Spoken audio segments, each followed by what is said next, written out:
지금 당신이 다니고 있는 그 직장, 내일 아침에도 과연 무사할까요?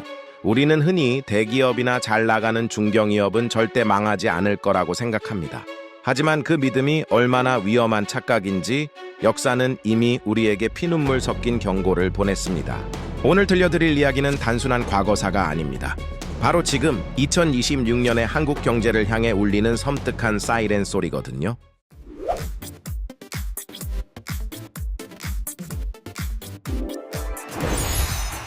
1980년대 한국에는 삼덕재지라는 전설적인 기업이 있었습니다. 당시 국내 제지 시장의 60%를 장악했던 그야말로 업계의 절대 강자였죠. 지금으로 치면 거의 독점 기업이나 다름없었습니다. 이 회사의 전재준 회장은 당시로서는 파격적인 경영을 했습니다. 직원들에게 업계 최고 수준의 대우를 해줬고 회사가 번 돈을 아낌없이 투자했죠. 덕분에 삼덕재지는 누구나 다니고 싶어 하는 꿈의 직장이었습니다. 말 그대로 황금알을 낳는 거위였던 셈이죠. 그런데 이 거위의 배를 가르는 일이 벌어지기 시작했습니다. 회사가 잘 나가자 욕심이 생긴 걸까요? 노조가 결성되면서 상황은 급변했습니다. 처음에는 처우 개선을 요구하는 수준이었지만 점차 그 요구는 도를 넘기 시작했거든요. 임금을 40%나 올려달라는 무리한 요구는 기본이었고 경영진의 인사권까지 간섭하려 들었습니다. 특히 충격적이었던 건 그들의 투쟁 방식이었습니다. 당시 사회 분위기의 편승에 노조는 점점 더 과격해졌습니다. 사장실을 점거하는 건 예사였고 공장 가동을 멈추는 일도 빈번했죠. 심지어 경영진에게 인분을 투척하는 엽기적인 사건까지 발생했습니다. 상상이 되시나요? 자신들에게 월급을 주고 업계 최고의 대우를 해주던 경영자에게 오물을 뒤집어 씌운 겁니다. 그들은 자신들의 힘을 과시하고 싶었겠지만 그 행동이 어떤 결과를 불러올지는 꿈에도 몰랐을 겁니다. 전재준 회장은 깊은 고민에 빠졌습니다. 평생을 바쳐 일군 회사였고 직원들을 가족처럼 생각했던 그였습니다. 하지만 도를 넘은 폭력과 타협 없는 투쟁 앞에서 그는 경영에 대한 회의감을 느꼈습니다. 기업가는 이윤을 창출하고 고용을 유지하는 사람이지 폭력의 대상이 되거나 정치 싸움을 하는 사람이 아니니까요. 결국 그는 결단을 내립니다. 그것은 노조와의 전면전도 무조건적인 항복도 아니었습니다. 어느 날 아침 공장 정문에 벽보가 하나 붙었습니다. 직장 폐쇄 공고였죠. 회장은 회사를 그냥 닫아버리기로 한 겁니다. 더 이상 기업을 할 의욕을 잃었다. 내 재산을 정리해 빚을 갚고 깨끗이 떠나겠다. 이게 그의 마지막 말이었습니다.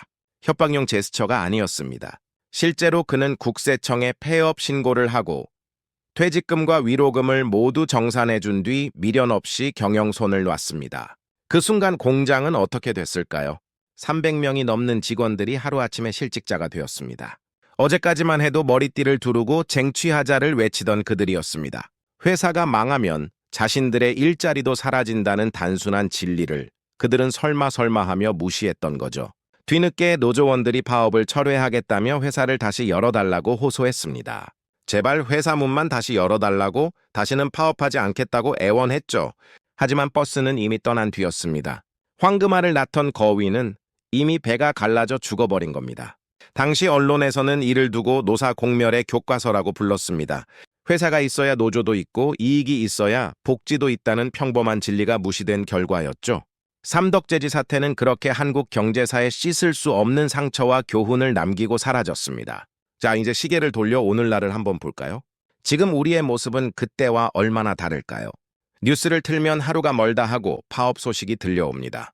물론 정당한 권리 주장은 필요합니다. 하지만 기업의 생존 능력은 고려하지 않은 채 오직 더 내놓으라는 식의 요구가 빗발치는 현장을 우리는 너무나 자주 목격합니다. 평균 연봉이 1억 원이 넘는 대기업 노조가 성과급을 더 달라며 파업을 결의합니다. 회사가 적자를 내고 있어도 임금을 올리라고 압박합니다. 심지어 정년 연장과 자녀 우선 채용 같은 기득권을 대물림하려는 요구까지 서슴지 않죠. 경영진을 감금하거나 물리력을 행사하는 모습도 여전히 뉴스에 등장하더라고요.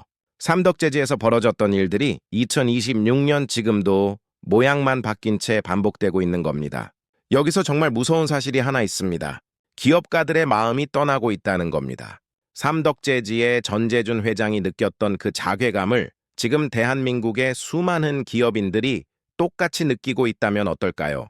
1월 뺀 차라리 사업을 접거나 공장을 해외로 옮기는 게 낫겠다. 실제로 많은 기업들이 한국을 떠나고 있습니다.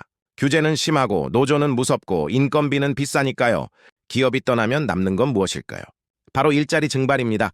삼덕재지 직원 300명이 하루아침에 길거리로 나앉았던 것처럼 우리도 언제든 그런 상황을 맞이할 수 있습니다.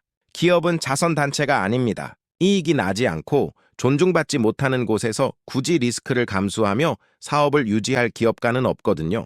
황금알을 낳는 거위가 사라지면 황금알만 못 얻는 게 아니라 거위를 돌보던 사람들도 굶어 죽게 되는 법입니다.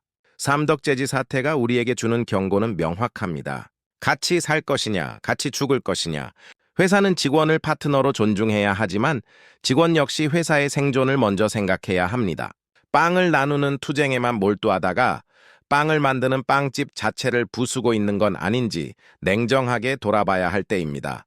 특히 요즘처럼 경제가 어려운 시기에는 더더욱 그렇습니다. 고물가, 고금리, 저성장의 늪에서 기업들은 생존을 위해 몸부림치고 있습니다. 이런 상황에서 나만 아니면 돼라는 식의 이기적인 투쟁은 결국 부메랑이 되어 돌아옵니다. 내 월급을 올려달라는 요구가 회사의 문을 닫게 만들고 결국 내 책상을 치우게 만드는 결과를 초래할 수 있다는 거죠.